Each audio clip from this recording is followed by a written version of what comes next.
Minutos para llegar a las 11 de la mañana. Seguimos aquí en Buenos Días Iberoamérica. Tal y como anunciábamos a primera hora de esta mañana, de este programa, vamos a hablar ahora un poco de actualidad política, y es que en Venezuela se celebran dentro de poco elecciones. Para ello tenemos con nosotros a Noé Pernía. Muy buenos días. Buenos días, gracias a Periodista, ustedes. investigador. Buenos días. ¿Cómo está la situación política actualmente en Venezuela? Bueno, te podrás imaginar que a pocas horas, no vamos a decir días porque ya tenemos que hablar de horas, la tensión está en su punto máximo.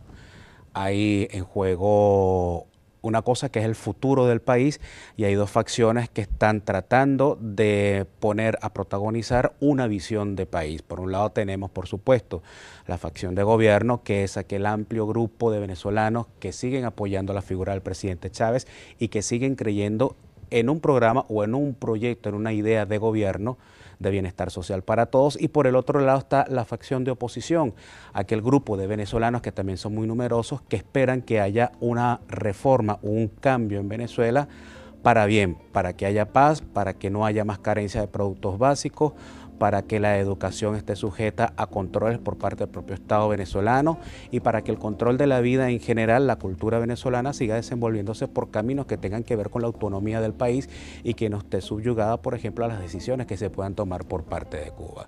Lo que quiero plantearte con esto es que sí, estamos en una sociedad polarizada donde hay dos visiones, dos intenciones y dos momentos importantes que aspiran a un determinado país. ¿Qué va a suceder en estas elecciones? Pues como te lo decía anteriormente, no lo podemos saber. Se habla de encuestas, se habla de tendencias, pero muchas veces esas encuestas y esas tendencias son más tendenciosas que otra cosa.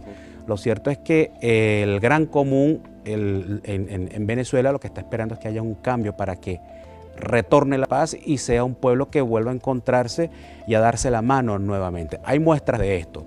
Pareciera que los extremos radicales de uno y otro lado son los que predominan y los que protagonizan el espacio público, pero no es así. En el centro hay un cono de sombra de esa opinión pública, de esa gente que vive la cultura día a día, que aspira a otras cosas, lo que te decía anteriormente, que quiere paz, que quiere la unificación, el acoplamiento de criterios, de maneras de ver lo político, lo social, lo económico, entre lo que propone la oposición y lo que propone el chavismo.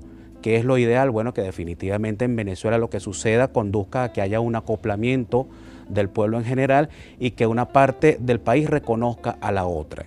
Que la ideología del gobierno, que los operadores propagandísticos del gobierno entiendan y sepan que hay una parte que no estando con el gobierno no tiene por qué ser suprimida como pueblo, como figura emblemática del país, como entidad de participación política, y que del lado de la oposición se entienda que un futuro en Venezuela sin contar con el chavismo de base, con ese proceso revolucionario que aún existe en la mentalidad de aquellos que militan en esa idea de gobierno, de aquellos que todavía creen en Hugo Chávez aunque esté muerto, que hay que contar en el futuro de Venezuela con esa gente para poder fomentar, para poder armar nuevamente ese rompecabezas que tenemos ahora que se llama Venezuela. Pase lo que pase, las dos facciones respetarán la decisión de la ciudadanía de Venezuela. Sí, es que ya sucedió en octubre del año pasado, el 7 de octubre, la oposición respetó la decisión final del Consejo Nacional Electoral. Independientemente de las diatribas, de las discusiones, de los acuerdos o los desacuerdos, siempre ha habido un respeto por las elecciones en Venezuela. Las ha ganado el presidente, las ha ganado en algunos momentos el partido político de gobierno, salvo aquel famoso referendo del 2007 que perdió el gobierno y que ganó la oposición, pero siempre los procesos electorales han estado allí para afinar un poco el concepto de democracia, para tratar de determinar el grado cero de democracia que tenemos, independientemente de las circunstancias. Por ejemplo, el tema de la libertad de expresión es delicado, de las circunstancias que pudieran indicar que en Venezuela, si hay una democracia, no es completamente una democracia al estilo occidental, como pudiéramos conocerla aquí en España o en otros países de Europa. ¿Es posible mantener un programa electoral como el chavista sin Chávez?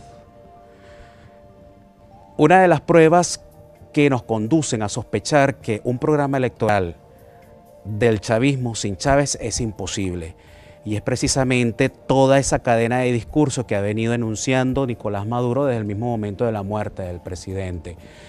Fíjate que no se está hablando de un programa electoral, no se está hablando ni siquiera del proyecto de gobierno de Chávez. Los discursos en estos momentos están anclados en el nivel pasional del entendimiento de la gente, de sus seguidores.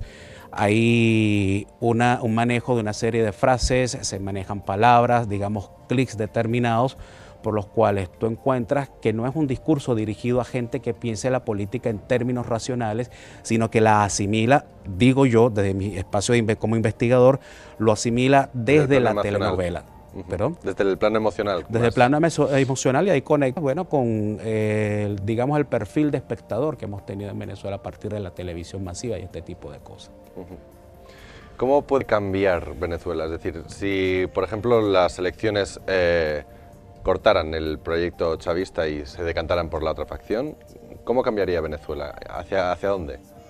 Pues hay un espacio dentro de la sociedad que era el que yo te comentaba en un principio. Tenemos un espectro de pueblo en el cual hay dos momentos reales, los cuales de alguna u otra manera han tenido protagonismo, bien porque han sucedido cosas que se salen de los criterios de respeto a la participación política, bien porque han tenido una presencia excesiva dentro del espacio de los medios de comunicación, en estos momentos la hegemonía comunicacional del gobierno. Es decir, desafortunadamente desde hace mucho tiempo los radicalismos políticos, sociales en Venezuela son los que han tenido un protagonismo indebido, lo que no se conoce porque forma parte de aquellas voces que están invisibilizadas, que no podemos escuchar porque no tienen canales de difusión, es la gente que en el medio de ese espectro, simpatizando por una corriente o por otra, lo que quiere es que suceda lo que suceda. Después del 14 de abril haya nuevos circuitos de entendimiento, que haya una nueva plataforma para acoplar procesos de paz en el cual los chavistas y los opositores puedan verse. ¿Esto es posible? Mira, viendo las imágenes, haciendo más o menos un estudio secuencial de lo que está sucediendo en Venezuela a través de los medios de comunicación, televisión, que es a lo que yo me dedico, tú te das cuenta que hay momentos importantes en los cuales pareciera que el cortocircuito desaparece y hay una conexión entre la gente de la oposición y la gente del chavismo. ¿Por qué digo esto? ¿En qué me baso? Viendo aquellas imágenes de manifestación y de fotografías y de pequeños clics que ruedan por los espacios de las redes sociales que son importantes para fomentar identidad política, en donde hay acercamientos, hay abrazos, la gente se da la mano, se comparte, se sonríe y se baila. Son episodios, clics, son episodios que parecieran ser pequeños corrientazos dentro de ese gran concurso informativo de lo que está sucediendo en Venezuela, que nos permitirían deducir que sí, que en Venezuela lo que vaya a pasar, independientemente de que gane Capriles o Maduro, por lo menos dentro de la esfera del pueblo de Venezuela, es una intención para conseguir la paz. Creo que los radicalismos en estos momentos tienen un protagonismo indebido como te debía, pero eso pienso que puede desaparecer si nos apoyamos y si militamos todos como venezolanos, como ciudadanos de un solo país, en procesos de paz. Y como experto en comunicación, Noé, ¿cuál es el papel de los medios de comunicación en una campaña como esta? Pues los medios de comunicación están polarizados, eso lo vienen diciendo los informes de los observadores internacionales desde hace tiempo. El último que leí, el del 2006, por ejemplo, el del año pasado no he logrado hacerme con él, pero hay evidentemente una polarización, hablando de los medios masivos, específicamente la televisión generalista, en este caso, que es mi espacio de investigación, Venezolana de Televisión y Globovisión. Los dos canales de televisión que son los que son los pivotes, digamos, son los que nuclean toda la información.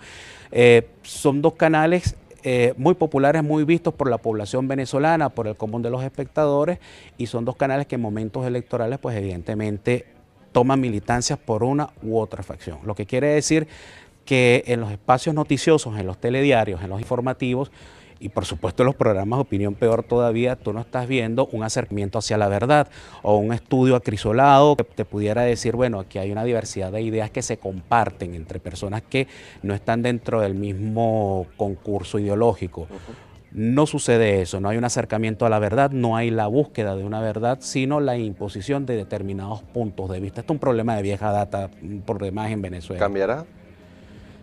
Mira, la idea es que desaparezcan todas las hegemonías comunicacionales posibles. Yo vengo de un medio privado muy importante, como te dije anteriormente, RCTV, Radio Caracas Televisión, un medio que se fundó, que comenzó a trabajar en los años 50 y que fue un canal de tradición y que aún hoy está anclado en la memoria colectiva del venezolano porque es patrimonio cultural de venezolanos, siendo un medio de comunicación. Ese canal en algunos momentos asumió posiciones con las cuales yo no estuve de acuerdo, y es que precisamente de lo que se trata es de romper todas las hegemonías comunicacionales y devolver la comunicación a la gente, al pueblo. El chavismo incluso ha tenido experiencias en esto muy importantes que nos pueden arrojar luces para que la gente se empodere de sus medios y evite la imposición de nuevas hegemonías. ¿Qué sucede en estos momentos? Hay una hegemonía comunicacional del gobierno. La gente de izquierda quiere hacer ver que todavía hay medios privados en Venezuela, y es verdad, la mayor parte de los medios de comunicación en Venezuela son privados, no son públicos, pero esto no quiere decir que sean necesariamente plurales y que tengan libertad de expresión. La mayoría de los medios de comunicación, siendo privados, necesariamente tienen que afiliarse al gobierno por circunstancias, por ejemplo, de boicot y de presiones económicas. ¿Me entiendes? Si tú eres una radio o eres una pequeña televisora o una pequeña planta de televisión, para mantenerte en activo, para mantenerte necesitas el financiamiento de la publicidad que te paga el gobierno, que es uno de los primeros inversionistas, sobre todo en la situación que tenemos ahora en Venezuela, donde la empresa privada, la idea de empresa privada va desapareciendo para dar espacio a otro tipo de economía social. ¿Qué cambiaría en este sentido las elecciones? En este sentido, Enrique Capriles en su programa... ¿Quién cambiaría más las cosas en este sentido? ¿Quién cambiaría? ¿En qué sentido? ¿Qué persona, dependiendo del presidente que gane, quién pudiera dar a lo mejor una mayor libertad de expresión tal como... Bueno, la esperanza es que sea Capriles, obviamente. Si nos tenemos a lo que viene sucediendo con el gobierno y la imposición de la hegemonía comunicacional, dentro de la cual el único espectro visible es aquel espacio radical de la militancia chavista, yo pienso que Enrique Capriles, la intención que tiene es la de abrir los espacios y de provocar nuevos pluralismos. Le devolvería la señal a Radio Caracas Televisión. La esperanza es que devolviéndole la señal a Radio Caracas Televisión, RCTV, que es patrimonio cultural del pueblo venezolano, no sea devolverle el salvoconducto para generar nuevas hegemonías desde los espacios privados. Lo ideal es que Capriles, de ganar las elecciones, cumpla su promesa, abra nuevamente Radio Caracas Televisión, si es el caso, por las vías legales en Venezuela, y que con eso pues den el primer paso para que retorne la pluralidad comunicacional en Venezuela. Yo creo en un país donde puedan convivir medios que de alguna u otra manera manejen una tendencia política hacia el chavismo, y medios que manejen un espacio más plural, y medios que manejen una tendencia quizás más inclinada hacia la oposición. O sea, en definitiva, aunque esto sea un poco aberrante pensarlo, que haya medios militantes de una idea o de otra, pienso que tiene que haber pluralidad de espacios en Venezuela, espacios mediáticos. Algo como lo que puede suceder en España. A mí muchas veces me preguntan y se asombra mucha gente cuando yo le digo, es que para mí España es un ejemplo de pluralidad, no toda la que quisiéramos, por supuesto, porque el grado cero es muy difícil de encontrar, pero España es un país donde yo puedo encontrar diferentes medios de información, canales para aprovisionarme de datos, y a la vez yo veo que hay una amplia participación dentro de esos canales y que hay respeto por la diferencia política. Eso es lo que yo quiero que haya para Venezuela y es lo que estamos buscando. Por ejemplo, un país que está gobernado por un partido de derecha, pero que tiene sindicatos que están en manos de dirigentes de izquierda. Ese contrapeso es un contrapeso democrático. Critícale lo que quieras criticarle al sistema de gobierno español, pero es algo que funciona porque tiene contrapesos y ninguno se solapa con otro. Con ello se consigue el equilibrio. Con ello se tiende a conseguir el equilibrio. Eso es lo que nosotros queremos en Venezuela. En Venezuela todos los espacios de participación política, cultural, mediática, está copado por los brazos operadores del gobierno. La idea es que desaparezca ese tipo de hegemonías, como te decía anteriormente. Hasta aquí, hasta España, hasta Europa, de hecho, las informaciones que nos han llegado desde la muerte de Chávez, pues, por ejemplo, lo del pajarito, ¿no? Que se le apareció como pajarito. Sí. ¿Es una estrategia de comunicación para afianzar la opinión de sus seguidores hacia él? ¿O para qué? O sea, ¿con qué sentido se maneja toda esa información, todas esas declaraciones para mover, como decías, el lado emocional de la gente? ¿Cuál es la idea? Sí, claro, porque es que teniendo apenas semanas, días, horas para llevar a cabo una campaña electoral, la única forma de hacerlo es a través del estamento más seguro, donde puedes ejercer mayor influencia, que es el estamento de lo emocional, a través de los sentimientos. No te puedes poner a proponer programas de gobierno, porque sí calan, pero en un sector, digamos, más intelectual y académico, pero a la gran masa del pueblo venezolano tienes que llegarle en tan pocos días es a través del panorama emocional. La cultura nuestra en Hispanoamérica, en Venezuela precisamente, es la de un espectador que se ha fomentado como espectador, que se lo ha cultivado como espectador desde el mismo momento en que nace la televisión y que se convierte en los medios de masa, pues en los dirigentes de alguna manera de un juego de contrapesos de poder. Por eso es que se le denomina el cuarto poder. Y el espectador en Venezuela pues es un espectador que desde el espacio de la televisión como espectador pasa al espacio de la política también como espectador. Es curioso, atención a lo siguiente, ¿por qué? Porque en el año 99 cuando cesa, que es el periodo de la democracia, y entra el episodio histórico que representa a Chávez, ya no hay partidos políticos porque caen en desprestigio, porque la gente ya no cree en ellos y queda un vacío de poder dentro de la conformación de los cuadros de oposición que se supone debería de tener el presidente Chávez. Esos espacios los copan los medios de comunicación masivos, la televisión principalmente, que es el medio más caliente, el más certero en llegar a la emoción del espectador. Y es el que comienza a hacer militancia a favor de una especie de antichavismo muy difuso, muy confuso, que no tenía ni pies ni cabezas, era simplemente el ser antichavista porque rechazo la figura del presidente por las cosas que dice y porque no estoy de acuerdo con él. Ese espectador de telenovela se convierte entonces en espectador de un espacio telepolítico en el cual van concurriendo unas figuras que de alguna manera las grandes directivas de los medios de comunicación quieren transformar a los nuevos líderes antichavistas, pero por supuesto esto viene de arriba, no viene de abajo. Los liderazgos verdaderos y genuinos se forman desde el calor participativo y de la dialéctica de la, poblacional y del compartimiento de cosas. Entonces este espectador pasa del espacio del espectador de telenovela al espacio de telespectador telepolítico, y por esta razón es que es más fácil acceder a ese espectador a ese nivel, desde el corazón, pues. Y por eso es que escuchamos cosas como lo del pajarito y otra serie de posiciones y de pronunciamientos de Maduro que dejan mucho que desear, pues. Se trata precisamente de seguir afianzando el espacio radical, que es el del voto seguro por demás. Por eso a la oposición en Venezuela Nicolás Maduro la ha llegado a calificar o a descalificar de nazi, por ejemplo, o ha llegado a lanzar maldiciones para aquellos que no voten por el gobierno de Chávez. Claro, es que eso sería impensable en Europa, por ejemplo. Ese tipo de declaraciones serían impensables porque ya los ciudadanos están bastante descontentos con la política como para encima que ellos mismos provocaran esas situaciones, ¿no? Entonces, resulta sorprendente que un político de la talla de Maduro o de Capriles o de quien sea haga declaraciones no injuriando, pero casi hacia la oposición, ¿no? Sí, porque se trata de mantener el voto duro, el voto fuerte, que es el que tiene que movilizarse hacia las mesas. Ese es el principal interés, que es el núcleo más importante cuando baja una elección. Lo demás, bueno, forma parte de otras dinámicas, pero en todo caso, fíjate tú con respecto a esto que estás hablando del pajarito, eso está, en ese momento Nicolás Maduro está apelando a un discurso organizado por parte de sus protagonistas.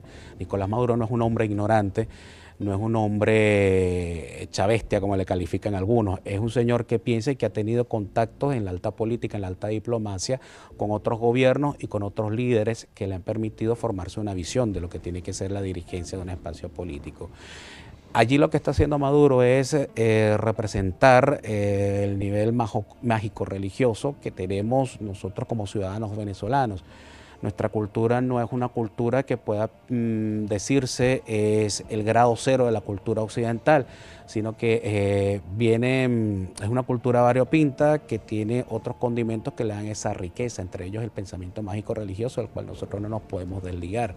Empezando, por ejemplo, hablando del tema religioso como tal, y desde un punto de vista católico, el mayor número de fieles cristianos, incluyendo a los católicos, a los protestantes, que hay en el mundo, lo tiene es Hispanoamérica. Entonces ya por allí tú comienzas a deducir que sí, que el elector, aun cuando va creciendo un elector racional gracias a las redes, entre otras cosas, sigue siendo un elector emocional en Venezuela. Por lo pronto tienes que hablarle de ese tipo de cosas. El pajarito que llega y te habla como si fuese un espíritu sobrevenido sobre tu cabeza que te comenta cosas. Forma parte también del discurso y del comentario del pajarito, la creación, el fundamento mitológico para representar en Chávez el núcleo fundacional de la nueva república, de esa quinta república. Y fíjate que es más o menos como surgen las cosmogonías en todas las culturas del mundo, ¿no? Antes de aparecer el gran líder o la figura mágico-religiosa no había nada, y es lo que ha venido vendiendo Chávez de su campaña el año pasado cuando estaba vivo, y es lo que ha retomado Maduro. Antes de la Quinta República todo era oscuridad, todo era un aquelarre, no había absolutamente nada, todo era maleficio. Aquí la piedra fundacional he sido yo, Hugo Chávez, y a partir de mí es que se abre la luz. Y eso es, por supuesto, un mecanismo muy reduccionista de la historia, porque no hay periodos completamente malos ni periodos completamente buenos. La democracia hizo sus aportes, y de esos aportes de la democracia es que surge Chávez. Venezuela, por ejemplo, es uno de los pocos países latinoamericanos en donde los hijos de las familias pobres pueden acceder a la formación militar en las academias. No sucede así, por ejemplo, en Argentina o en Chile, que es más o menos donde he podido conseguir información. De modo tal que el mismo Chávez es hijo de esa democracia, porque siendo pobre pudo acceder a una educación de calidad en las academias militares. Hablando de esto, el chavismo hoy en día, fíjate, estaba viendo ahora la noticia de la muerte de la Thatcher, hoy es el segundo día.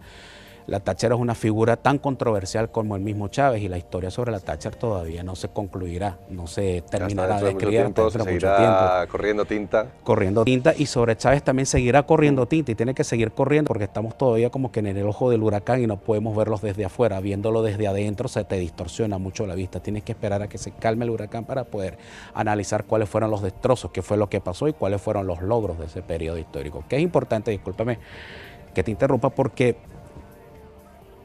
últimamente no han hablado más del caso, pero quieren meter a Chávez en el gran panteón nacional, que es como esa especie de templo cívico-militar en donde están los próceres que fomentaron la gesta independentista, los que construyeron el Estado Nacional en el siglo XIX, y los que se supone deberían de ingresar por vías que en principio estudiaran cuáles fueron los verdaderos méritos para poder llevar a esa figura, los restos mortales de esa figura histórica en el Panteón Nacional, esa especie de templo. Además tienen que transcurrir bastante tiempo antes. Tienen que transcurrir 30 años según la ley, pero lo quieren declarar prácticamente santo súbito. Pero es que no, es que tienes que, claro, tienes que esperar, y además mucha gente dice, no, es que Chávez es un santo. Fíjate cómo hay un trasvase entre lo que debería de ser el mundo laico. En política y en democracia el mundo tiene que ser laico, el discurso y los circuitos tienen que ser laicos. ¿Y cómo se entrecruza con esto? De modo tal que es un retroceso pues en cuanto a la calidad democrática venezolana. ¿La facción militar qué papel juega en Venezuela? La facción militar, al igual que durante la época de la democracia, para muchos la facción militar sigue siendo un misterio. Nosotros no tenemos datos certeros que nos permitan decir con claridad una verdad acerca de qué es lo que está sucediendo dentro de lo militar. Hay personas allegadas que son voces muy serias, son portavoces y son líderes de opinión muy serios, que te van dibujando un panorama, pero que es un panorama que te aporta algunos datos con los cuales tú te puedes armar un mapa, pero que no te dan una idea concreta de qué es lo que está pasando dentro del espacio militar.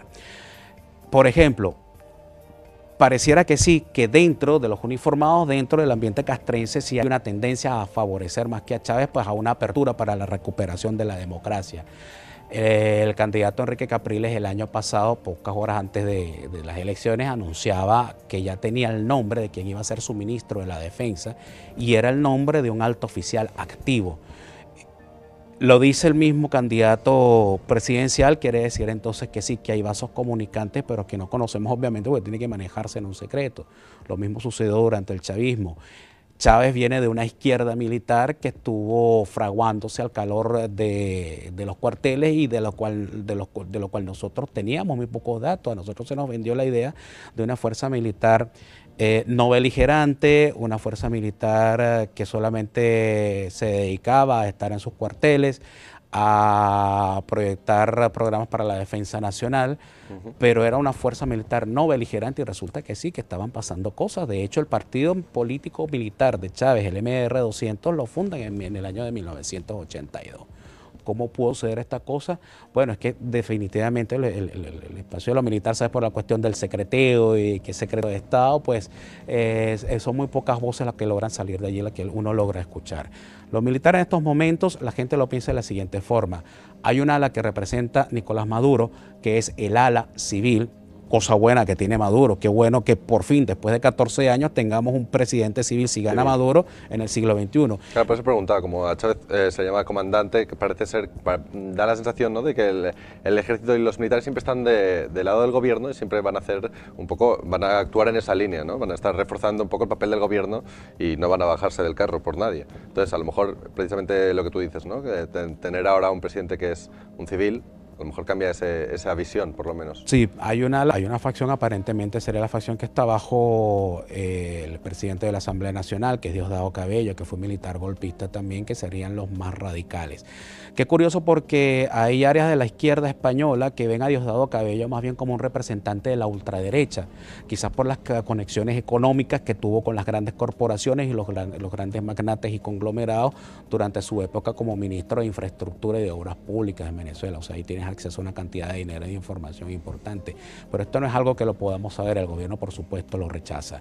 ¿Cuál va a ser el papel de la fuerza militar? Yo me atrevería a decir que constitucional, pero constitucional a favor de la Constitución y del país y de la paz en Venezuela, no constitucional a favor del chavismo. ¿Por qué te digo esto? El golpe de Estado del 2002, un episodio muy polémico y que todavía se sigue apelando a él para hacer propaganda política. Fue un craso error en el cual las directivas comunicacionales de Venezuela, en connivencia con los grupos económicos, trataron de derrocar el gobierno del presidente Chávez. Eso fue un error político de muy alto costo, todavía lo están pagando los opositores en Venezuela, pero los militares y la oposición hoy en 2013 no es la misma de aquella del golpe de Estado en 2002, que eso es lo que ellos no saben. En 14 años la gente evoluciona. En ese momento, efectivamente, los militares hicieron un pronunciamiento en contra de los sucesos que se estaban verificando en ese momento en todo el país, que era una especie de levantamiento civil, un poco capitaneado por los líderes de opinión desde los medios, en contra del gobierno de Chávez. Hubo una situación crítica que terminó por derrocar al mismo presidente, aun cuando hay un ministro que leyó una carta de renuncia, pues el presidente salió a través de un golpe por varias horas. Los militares en ese momento asumieron una posición un poco confusa, pero finalmente, cuando ya se ve claramente en televisión que desde Miraflores los golpistas que estaban tomando el poder eran gente que estaba dispuesta a barrer con todo, con la Constitución, con la bandera de Venezuela y con todo lo demás, los militares en ese momento asumieron una posición más prudente y se desligaron ya del color muy negro, muy oscuro que estaba tomando ese procedimiento golpista.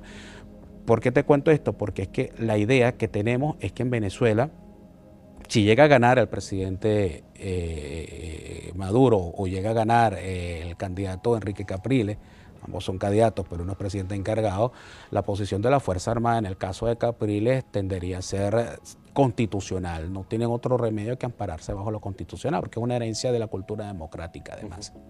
¿Qué otros problemas se puede encontrar el líder que gane las elecciones? Es decir, por ahora hemos hablado de la libertad de expresión y de los medios de comunicación. ¿Qué otros problemas, qué otras crisis, qué otras cosas tiene que solucionar un futuro líder de Venezuela?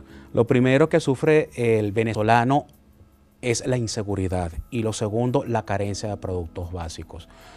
Con respecto a la carencia de los productos básicos, hay algo que es noticia de último momento, que está preocupando mucho a las mujeres venezolanas. Yo no me imagino, por ejemplo, a una mujer dentro de la cultura occidental, una mujer europea o una mujer en Hispanoamérica usando toallas sanitarias ecológicas que están hechas con una especie de material que no es de la misma calidad ni es del mismo contenido de las toallas sanitarias que usan las mujeres tradicionalmente. ¿Por qué toco un tema como ese, que es de la intimidad femenina, el de la toalla sanitaria? Bueno, porque en Venezuela, a raíz de la supresión de la libertad económica, del control de comercio, de la supresión de la libertad de empresa y de la propiedad privada, suceden este tipo de cosas como la carencia de productos básicos. Comienzan a desaparecer de los anaqueles de los supermercados cosas que son habituales tener en casa, entre ellas pues productos de limpieza. Y por esta razón es que se inventan el tema de la toalla ecológica para preservar el ambiente y salvar al planeta de la contaminación, y es mentira. Es un mecanismo de control sobre la propiedad privada para dar cabida a otro proyecto de economía social y comunal, como le llaman ellos, en el cual los medios de producción estén en manos del Estado, y a través de ahí es que el Estado controla aún más a una población que va a depender desde el estómago de lo que decida el papá Estado. Entonces, te había mencionado dos cosas: la inseguridad y el problema de los productos básicos, de la carencia de productos que necesitamos para vivir a diario. Te comenzaba hablando de la toalla sanitaria, pues porque es algo que nos ha golpeado mucho. Todos tenemos hermanas, madres, esposas, claro, en Venezuela. Entonces tú te preguntas, bueno, pero ¿por qué razón mi familia, después de tanto tiempo de tener un nivel, tiene que bajar por circunstancias extrañas? La carencia de productos básicos se refleja también en otras cosas, como la harina pan, que es un producto que usamos nosotros para hacer el plato típico de la arepa, que es un pan popular y de alto consumo en Venezuela. Los anaqueles en los automercados, te estoy contando esto porque es la mejor manera de que el espectador que nos está viendo lo entienda. Imagínate que tú vas a cualquiera de los automercados o de los abastos de los negocios alimenticios de los chinos que hay en Madrid, y te encuentras con los anaqueles vacíos, no hay absolutamente nada, hay 2 o 3 cositas. Ese es el panorama que se está viviendo en Venezuela por la escasez. El consumidor se está adaptando, se está acostumbrando a hacer largos peregrinajes para conseguir esos productos básicos. Es decir, si yo aquí en Madrid voy a hacer mercado, voy a hacer la compra, yo voy a un solo mercado. Dependiendo de los precios yo analizo, pero si me muevo por varios mercados es porque estoy haciendo un análisis de precios. Y además están cerca. Y además están cerca. En Venezuela no, en Venezuela tienen que hacer peregrinaje porque hay productos que no se encuentran en ningún lado. Medicinas, por ejemplo. La gente ha llegado a protagonizar incluso pleitos por hacerse por una caja de medicinas, porque yo llegué primero y la compro yo. No, yo llegué primero y la compro yo. Ese tipo de cosas se están viendo en Venezuela porque hay control sobre las medicinas también, y hay carencia de medicina, cosa que es muy grave. Entonces, lo que tiene que hacer el próximo presidente de la República es recuperar de alguna manera el circuito comercial para que vuelvan a fluir los bienes y servicios, y para que vuelvan a reaparecer los productos en los sitios donde la gente va a comprar, los que son los productos que necesita. Yo no te estoy hablando de lujo, no te estoy hablando de jamón pata negra, ni de vino, ni de champaña, te estoy hablando de productos básicos: el pollo, la carne, la harina, los granos. Y por otra parte, el tema de la inseguridad. En 14 años de gobierno chavista, en Venezuela hay una cifra que es terriblemente preocupante, y es la de 18.000 muertes violentas. La cultura en Venezuela, la cultura ciudadana declina, tiene un declive que es hacia lo violento. ¿Por qué? Porque hemos tenido durante 14 años, en principio, un presidente que ha manejado la diatriba, el lenguaje militar, la confrontación y el insulto como manera de relacionarse, entre comillas, con la oposición en Venezuela, y como manera de aniquilar la identidad simbólica de los opositores en Venezuela. Eso, por supuesto, trae consecuencias en el cambio de la idiosincrasia del venezolano. El venezolano en estos momentos es una persona que puede ser tan huraña como agresiva en determinados momentos, porque es el cultivo lingüístico que ha tenido a través del presidente de la República y la difusión de medios. Uno en la calle puede darse el lujo de hablar como quiere y le venga en real gana, pero un jefe de Estado tiene que cuidarse mucho de las palabras que dice. Esto, de alguna manera, lo comento desde mi espacio comunicacional como investigador, que es lo que me compete, el discurso del presidente de la República es el primero que ha provocado que en Venezuela la cultura ahora sea la violencia, o la cultura bizarra o la no cultura sea la violencia. El circuito de relaciones del venezolano sea a través de la violencia, y eso es lo que provoca que haya una alta tasa de homicidios, porque quizás los problemas no se pueden resolver a través del diálogo, de la palabra, sino que se resuelven a través de ese machismo también que tenemos muy impectore, que ha crecido a raíz del crecimiento mismo de la violencia. O sea, yo soy un macho y yo resuelvo las cosas así porque así es que me da la gana a mí de resolverla. Y por supuesto que hay una alta tasa de impunidad, en principio porque los tribunales en Venezuela están dirigidos por jueces, están encargados a jueces que no tienen los cargos, no son jueces nombrados, sino que están en cargos temporales. Un juez en cargo temporal significa que no tiene la misma capacidad de acción que un juez con un cargo que esté ejerciendo el cargo oficialmente como tal. ¿Por qué? porque se le ofrece siempre el chantaje, se le pone delante del chantaje de que tú decides a favor de esto que yo te estoy diciendo que tienes que decidir, o si no, nunca vas a tener la titularidad de tu cargo. Eso ocurre en Venezuela y por esta razón la justicia es blandengue y la justicia pues tiene cara, en la cara del gobierno rojo. En Venezuela se deciden los casos y en principio se estudian los casos en tribunales que sean beneficiosos a los factores de poder. Esto, tú me preguntabas, pues los temas principales que tiene que resolver el nuevo gobierno, pues son precisamente esto, la inseguridad a través de sanear la administración de justicia, a través de lograr, por ejemplo, políticas públicas conducentes a que la gente recupere sus espacios públicos como el alumbrado público. En Venezuela en estos momentos hay por lo menos un apagón diario en el país. La gente sufre mucho por esto porque se te dañan los electrodomésticos, por las cargas y sobrecargas de electricidad y porque se te dañan los alimentos que tienes en la nevera, pues te estoy hablando de apagones de horas. En Venezuela hay problemas con respecto a esto porque no ha habido mantenimiento en las instalaciones eléctricas, porque no ha habido meritocracia que te permita que gente con conocimiento lleve a cabo la gerencia del mantenimiento de los servicios públicos, sino gente que milite, que hace la mano y diga yo estoy con Chávez, yo amo a Chávez, bueno, tú eres el que me vas a dirigir la presidencia de un instituto o el Instituto de Aguas, etc. Entonces,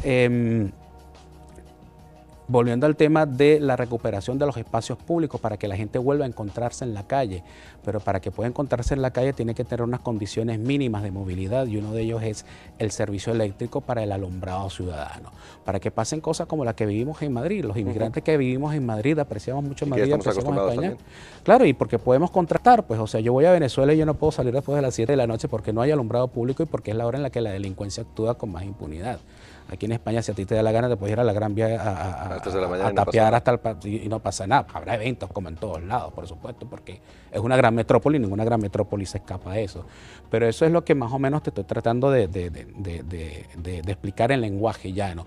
En Venezuela, el presidente que venga, y si es Capriles, más todavía, tiene que comenzar a rearmar el tejido social para que los venezolanos podamos encontrarnos nuevamente cara a cara en un espacio público para compartir cosas. Y eso pasa en principio por darle la primacía y el protagonismo a un gran proceso de paz en el cual cada uno de nosotros los venezolanos tiene que participar, dejando al lado las armas, los insultos y perdonando también. Pues con esta reflexión, Noé, si quieres, nosotros te invitamos a que vuelvas al programa una vez hayan transcurrido las elecciones y comentemos un poco el resultado y qué va a pasar a partir de entonces. Dale. Muchísimas gracias por estar con nosotros. A ustedes y a los amigos de Iberoamérica TV. Nosotros vamos a publicidad y a la vuelta más cosas. Hasta ahora mismo.